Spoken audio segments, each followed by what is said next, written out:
if you want to introduce some new business into your pipeline this year, it's probably a good idea. And check it out, working with financial planners really can change your business for you. The thing is, you kind of have to go into those guys with an educated sort of niche, man, and that's where Liberty Home Equity Solutions can help you with their reverse mortgage presentation that you can offer to financial planners. And if you get on their webinar on June 21st by clicking this banner over on your right, they're going to show you their presentation for financial planners and actually show you how you can get it and how you can go out and do these trainings so that you can get more business out of financial planners. So be sure to click this banner you see right here over on your right and get into that webinar.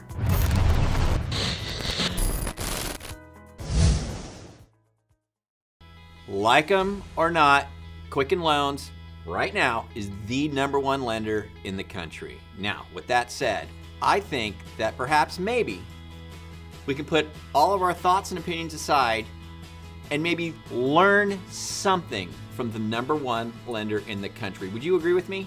Maybe they have something to offer in what they do or how they do it that we can actually use in our own book of business, whether in mortgages or real estate, that we can get from them that might help us in our business. I would hope you would agree with me on that. Now, here's the deal. I had the chance to interview Bob Walters, the president and COO of Quicken Loans in Detroit at their corporate office a couple weeks ago.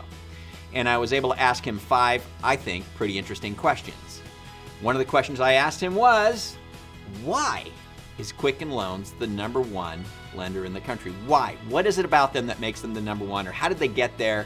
And how can that help the street level loan originator or real estate agent, or the small mortgage branch, or the mid-size regional lender, that type of thing. So I'm gonna go ahead and play that segment of the interview I did with him, and I would just really like you to keep an open mind and hear what he says, because they are the largest lender in the country. So maybe there's something that you could take from this that you can actually use in your own book of business. Here goes.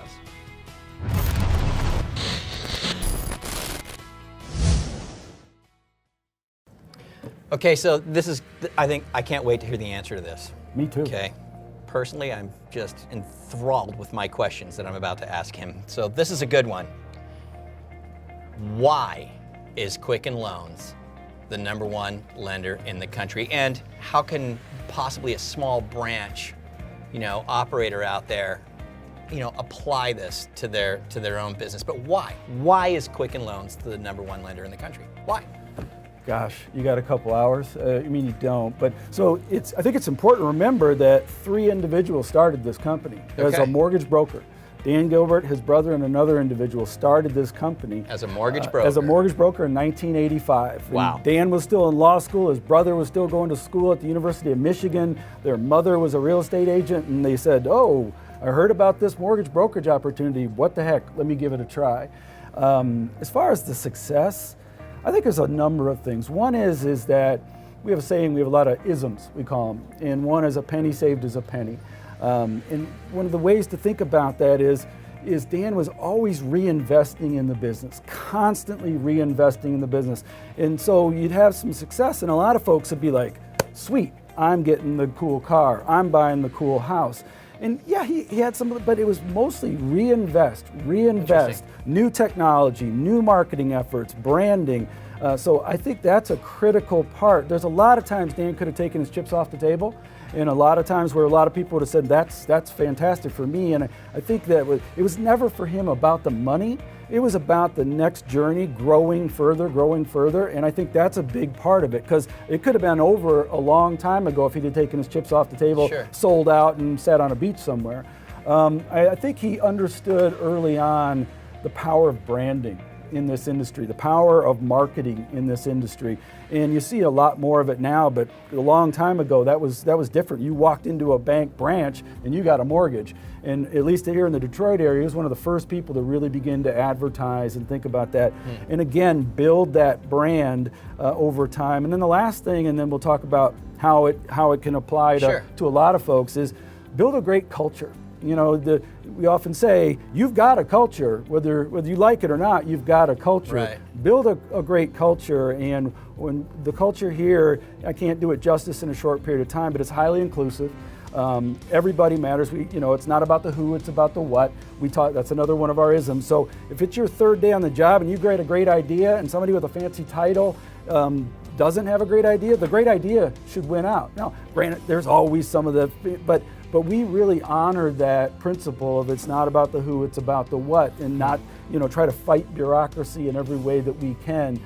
So that's a big part. I think as far as how an individual, a smaller company can attain that. Sure. And everyone has different goals, but that continuing to reinvest in your business is it always seems like, this year's gonna be tough, or that year's gonna, there's good years, there's bad years. If you think about it as a 30-year or whatever journey, and I'm just gonna continue. In fact, some of the biggest gains we've made were in some of the toughest years out there. When a lot of people were pulling their tent back in, we were doubling down and gaining that market share, then held on to that as things grew. I think that even if you don't want to become Quicken Loans, if you want to become bigger in your local market, just that thinking about that continual reinvestment, and then growing that culture. If you have 3 people in your company or 20,000, grow. What is the culture of the company? What do you stand for? Is a big deal. And if you can't answer, then spend some time really thinking about what it is you stand for, more than just dollars and cents. Sure. Dollars and cents don't motivate people to work hard and to do a lot of things. What being part of something greater than oneself, especially if it's a force for good, motivates people. And I think that any successful company I've ever observed had that. You can take that to the bank.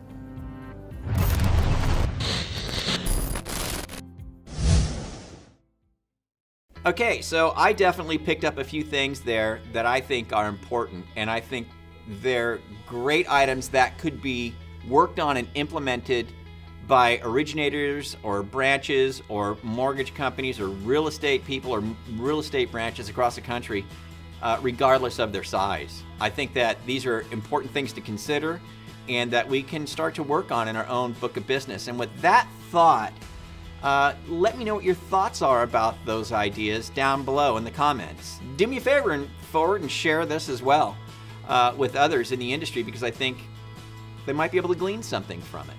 I've got 4 other questions that I asked him that we'll release down the line. But for now, I hope you got something out of it. I really do. I hope you have a great weekend. We'll see you back here on Monday. Leave us your comments down below. Forward, share, and subscribe. We'll catch you later here at the National Real Estate Post.